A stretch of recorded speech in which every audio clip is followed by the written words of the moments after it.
வணக்கம் வணக்கம் வணக்கம் நண்பர்களே.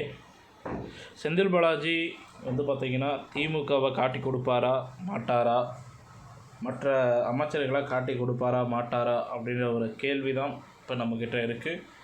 செந்தில் பாலாஜி அவர்கள் பார்த்திங்கன்னா தற்போது மருத்துவமனையில் இருக்கிறார். சிகிச்சை பிரிவில், அதாவது தீவிர சிகிச்சை பிரிவில் இருக்கிறார். ஏன்னா அவருக்கு அறுவை சிகிச்சை செய்யப்பட்டு அவருக்கு பார்த்திங்கன்னா ரொம்ப வலி ஏற்பட்டுகிட்டே இருக்குது அப்பப்போ. அதனால் பார்த்திங்கன்னா மறுபடியும் நார்மல் வார்டுலேருந்து ஐசியூ வார்டுக்கு மாற்றப்பட்டு மறுபடியும் பார்த்திங்கன்னா நார்மல் வார்டுக்கு மாற்றப்பட்டு இருக்குது.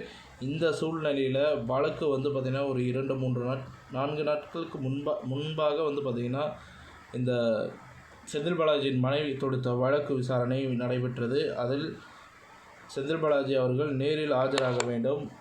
ஆஜராக முடியாத சூழ்நிலை கொண்டதால் அவருக்கு பார்த்திங்கன்னா வீடியோ கான்ஃபரன்ஸ் மூலிமா செந்தில் பாலாஜியை ஆஜராக சொன்னாங்க. ஸோ ஆஜரானார்.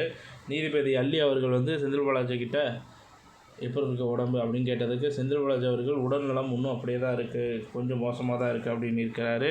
ஸோ இதை தொடர்ந்து பார்த்திங்கன்னா அமலாக்கத்துறையும் செந்தில் பாலாஜியின் தரப்பினரும் மாறி மாறி வாதம் வைச்சாங்க. ஸோ இதற்கிடையில் கேஸ் ஆனது ஒத்தி வச்சிருக்கு. ஸோ வருகின்ற ஜூலை 12ஆம் தேதி வரைக்கும் பார்த்திங்கன்னா நீதிமன்ற காவலில் இருக்கிறார் செந்தில் பாலாஜி.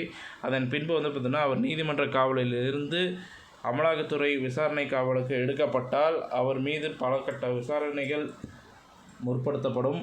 அதன் பின்பு அவர் பார்த்திங்கன்னா செய்த குற்றங்களை ஒப்புக்கொண்டார் அப்படின்னா உடனடியாக நீதிமன்றத்தில் ஆஜராகப்பட்டு அவர் பார்த்திங்கன்னா அவர் மீது இருக்கிற குற்றங்களை நிரூபிக்கப்பட்டால் சிறைக்கு செல்வார்.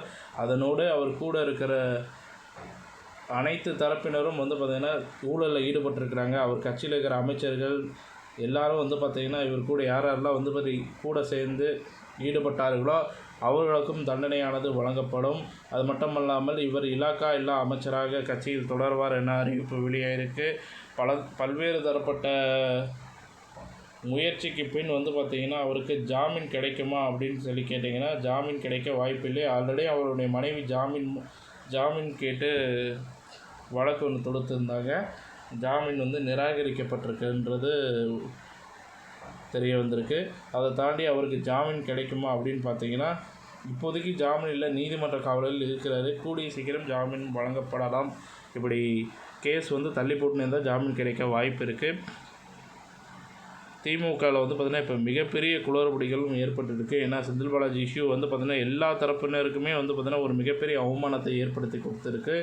எந்த பக்கமும் தலை காட்டமுள்ள திமுக தலைவர்களும் சரி தொண்டர்களும் சரி அந்த அளவுக்கு பார்த்திங்கன்னா இப்போ பிரச்சனை போயிட்டுருக்கு. எதிர்க்கட்சிகள் பார்த்திங்கன்னா அவங்களோட எதிர்ப்பை அதிகமாக கொடுத்துட்ருக்காங்க. செந்தில் பாலாஜி அவர்கள் பார்த்திங்கன்னா குற்றவாளி இல்லை என்று நிரூபிக்கப்பட்டால் தான் இந்த அசிங்கத்திற்கும் அவமானத்திற்கும் பார்த்திங்கன்னா ஈடுகட்ட முடியும். அது மட்டும் இல்லாமல் என்ன நடக்க போகுது ஏது நடக்க போகுதுன்றதை பொறுத்திருந்து பார்ப்போம். இந்த தகவல் பிடிச்சிருந்தால் லைக் பண்ணுங்கள், ஷேர் பண்ணுங்கள். நன்றி, வணக்கம்.